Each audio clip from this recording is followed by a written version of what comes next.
అందరికీ నమస్కారం. Self goal అంటే ఎలా ఉంటుంది? ఇది చూస్తే మీకు తెలుస్తుంది. అలాగే ఒడ్డున పడ్డ చేప ఎలా గిలగిలా కొట్టుకుంటుంది అంటే చంద్రబాబు, పవన్ కళ్యాణ్ లాగా అడ్డంగా దొరికిపోయారు. అడ్డంగా, అడ్డంగా దొరికిపోయారు. ఏ ఆధారాలు లేకోకుండా ఒక రిపోర్ట్‌లో క్లారిటీ లేకపోయినా జంతు కొవ్వు కలిసింది అని మనోభావాలు దెబ్బతీయడమే కాకుండా రాజకీయాలకు వాడుకుంటూ వైఎస్ఆర్ కాంగ్రెస్ పార్టీ వాళ్ళు ఇది చేశారని చెప్పారు.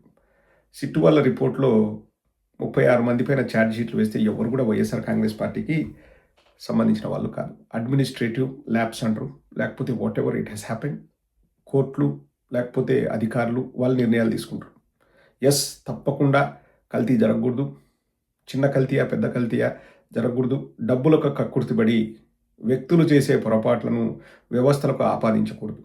ఎప్పుడూ వ్యవస్థలు సమున్నతమైనవి. వ్యవస్థలు ఎప్పుడు కూడా స్ట్రాంగ్ ఉంటాయి. వ్యవస్థలకు ఒక గౌరవం ఉంటుంది.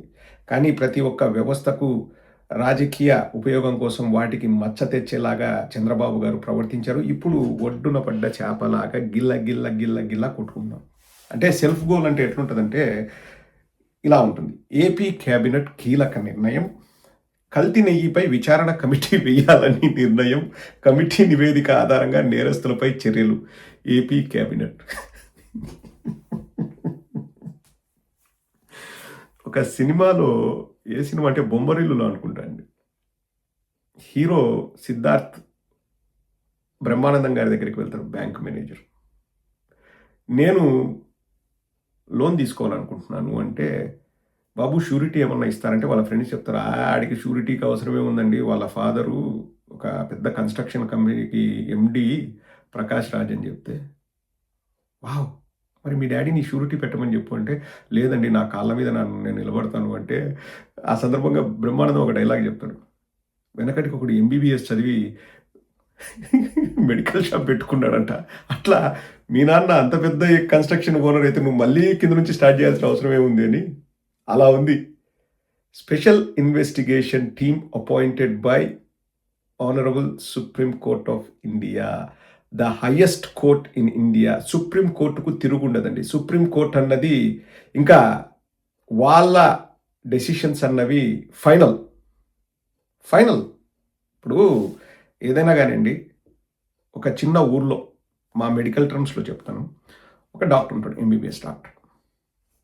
ఆ డాక్టరు ఏవైనా అక్కడ ప్రజల అవసరాలు చూసుకుంటూ ఉంటారు. ఒకవేళ ఏమైనా కాంప్లికేషన్స్ ఎక్కువైతే, నా వల్ల కాదు, ఫలానా చోటుకి వెళ్ళండి, పెద్ద ఊర్లోకి వెళ్ళండి, పెద్ద హాస్పిటల్స్కి వెళ్ళండి అని చెప్తారు.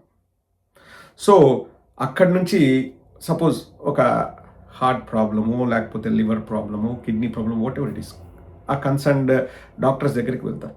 They are the ultimate. అక్కడ ఆ డాక్టర్లు ట్రీట్మెంట్ చేసేటప్పుడు ప్రతి ఒక్కరు కూడా, ఎవరైనా కానీ డాక్టర్స్ ప్రాణాలు నిలపాలని చూస్తారు. కానీ వాళ్ళు రాయించుకుంటారు, అంటే ఫ్యామిలీ మెంబర్స్తో బ్రతకచ్చు, లేకపోతే ప్రాణాలు పోవచ్చు, వి నీడ్ యువర్ కన్సెంట్ అంటే వాళ్ళు కన్సెంట్ రాసిస్తారు. అక్కడ ఇంకా సుప్రీం అంటే ఎవరైతే టాప్ మోస్ట్ డాక్టర్స్ ఉన్నారో వాళ్ళు ఏదైనా చేసినప్పుడు అన్ఫార్చునేట్గా ఎవరైనా ప్రాణాలు కోల్పోతే ఇంకా దట్ ఈస్ ద ఫైనల్. ఇంకా మళ్ళీ దానికి ఏం చేసేదే ఉండదు. బికాస్ వాళ్ళ ప్రయత్నాలు వాళ్ళు చేస్తారు. నాట్ ఓన్లీ కామన్ పీపుల్, ఎంతోమంది సెలబ్రిటీసు, దేశాధ్యక్షులు, లేకపోతే ఇంకొకరు హాస్పిటల్కి వెళ్ళి ప్రాణాలు వదిలేరు, బాగా డబ్బున్న వాళ్ళు కూడా. బికాస్ దట్స్ ఇంకా పినాకిల్, దట్స్ ద అల్టిమేట్. ఇప్పుడు ఒక స్పెషలిస్ట్ దగ్గరికి వెళ్ళిన తర్వాత ఇంకా నెక్స్ట్ ఏం చేస్తాం? ఇంకా దేవుడు మనకు ఇంతవరకు ఆ ప్రాప్తం ఉండింది, దేవుడు తలరాత రాశాడని అనుకోవడం తప్ప ఇంకేం చేయం. అలాగే సుప్రీంకోర్టు కూడా. సుప్రీంకోర్టు ఎవరెవరిని సిట్లో నియమించిందంటే చదివి వినిపిస్తుంది చూడండి. ఇక్కడ ఒక గమ్మత్తైన విషయాలు కూడా మీతో డిస్కస్ చేయాలండి. ఎవరు సుప్రీంకోర్టు నియమించిన సిట్ అంటే, the supreme court appointed special investigation team investigating the Tirupati laddu ghee adulteration case consist of senior officers from the CBI నుంచి senior officers, Andhra Pradesh police and FSSAI. Key members include CBI Joint Director Viresh Prabhu, DIG Murali Rambha, and FSSAI representative Dr. Satyan Panda, supported by AP police officers IG Sarvashrestha Tripathi and DIG Gopinath Jetti. So investigation ఆఫీసర్గా గోపీనాథ్ జెట్టి గారు, అలాగే సర్వశ్రేష్ త్రిపాఠి గారు, ఇక CBI నుంచి ఇద్దరు, FSSAI నుంచి ఒకరిని నియమిస్తూ సుప్రీంకోర్టు సిట్ ఏర్పాటు చేసింది. That is ultimate. ఇంకా వాళ్ళు కనిపెట్టలేంది మన స్టేట్ మళ్ళీ కమిటీ వేసి వీళ్ళేం కనిపెడతారండి? అంటే ఇది ఎట్లుందంటే, ఎవరైనా హార్ట్ పేషెంటు ఇండియాలోనే నెంబర్ 1 హార్ట్ స్పెషలిస్ట్, కార్డియాలజిస్ట్ దగ్గరికి వెళ్తే, నా వల్ల కాదు, మీరు మీ ఊర్లో ఉన్న ఎంబీబీఎస్ డాక్టర్ దగ్గరికి వెళ్ళి చూపించుకోండి అంటే ఆ పేషెంట్ పరిస్థితి ఏంది ఒకసారి ఆలోచించండి. సేమ్ ఇప్పుడు చంద్రబాబు నాయుడు కూడా సిట్టు ఏదో తేల్చలేదంట, సిట్టు తేల్చలేదు కాబట్టి ఇప్పుడు మళ్ళీ వీళ్ళు కమిటీ వేస్తారంట. అంటే శివరామకృష్ణన్ కమిటీ ఏం చెప్పిందండి? వద్దు, గ్రీన్ఫీల్డ్లో రాజధాని వద్దు, దొనకొండ అటువంటి ప్రాంతాలు ఉన్నాయి, 3 పంటలు పండే భూముల్ని నాశనం చేయొద్దు, భవిష్యత్తులో మనకు తిండి కూడా ఉండదు అని చెప్తే, తర్వాత ఏ కమిటీ వచ్చిందండి? నారాయణ కమిటీ. ఇప్పుడు సిబిఐ వాళ్ళు, అలాగే స్టేట్ పోలీసులు, ఎఫ్ఎస్ఎస్ఏఐ వాళ్ళు అందరినీ కలిపి సుప్రీంకోర్టు గౌరవ ఇంకా ఉన్నత న్యాయస్థానం, దేశంలోనే నెంబర్ 1 న్యాయస్థానం సుప్రీంకోర్టు వాళ్ళు సిట్టేస్తే, వాళ్ళు విచారణ చేస్తే ఆ విచారణ సరిపోదంట, స్టేట్ కమిటీతో మళ్ళీ విచారణ చేస్తారంట. ఏమిరా నాయన, అంటే దీన్ని మించిన సెల్ఫ్ గోల్ ఉండదండి. అంటే 3-4 రోజుల నుంచి వాళ్ళకి అర్థం కావట్లేదు. మీరు ఇక్కడ గమనించారా? 4 రోజుల నుంచి అర్థమవుతుందా రాజే అడ్రస్ లేడు, అర్థమవుతుందా రాజే ఎక్కడా, అడ్రస్ లేడు, అడ్రస్ లేడు, ఉంటే కదా. ఇంకో ఇప్పుడు వద్దులే తత్త నువ్వు ఏదైనా స్టేట్మెంట్ ఇచ్చి మళ్ళీ తలకాయ నొప్పి ఎందుకని బాలకృష్ణను అలాగే నారా లోకేష్ని లో ప్రొఫైల్ మెయింటైన్ చేయమని చెప్పారు. అండర్ గ్రౌండ్కి వెళ్ళిపోయారు. ఇది బయటపడినప్పటి నుంచి మనం ఆ రోజు మాట్లాడాం, ఈరోజు మాట్లాడాం, ఇంకొక 10 ఏళ్ల తర్వాత కూడా మనం మాట్లాడతాం.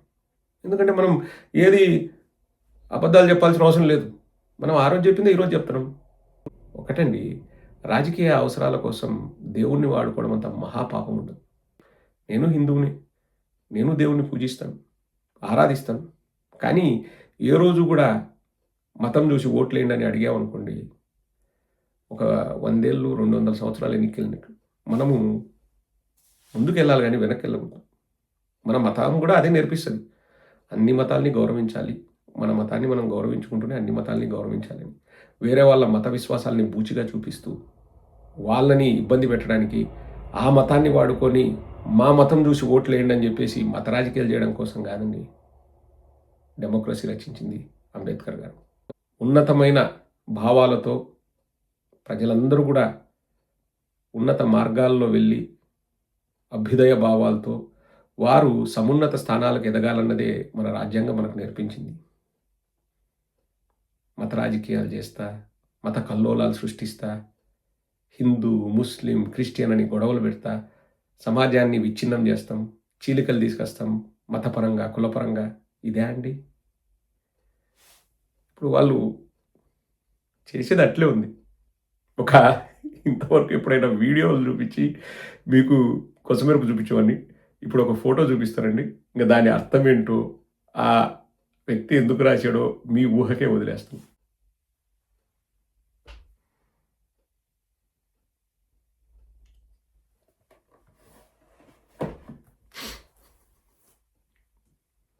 కమిటీ వేయాలనే నిర్ణయం ఎట్లుందంటే,